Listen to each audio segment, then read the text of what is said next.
think people are talking about state capture.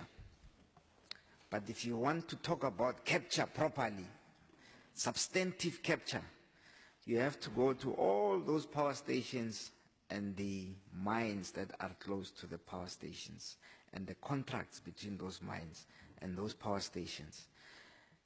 The cost plus mines, which were developed with Eskom's money.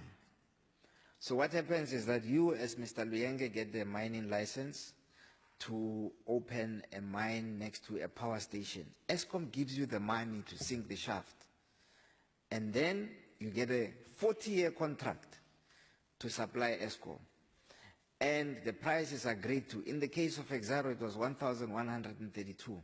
By the way, Mr. Piers Marsden says in his testimony that I found amusing.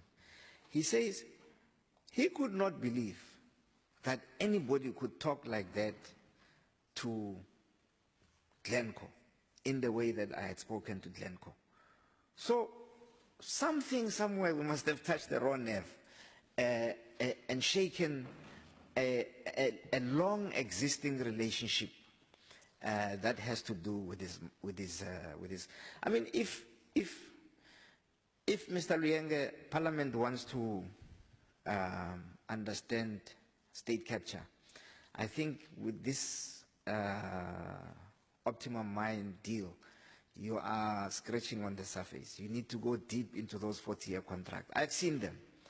They've specified even where black people must stay and white people must stay in the mine with Eskom's money.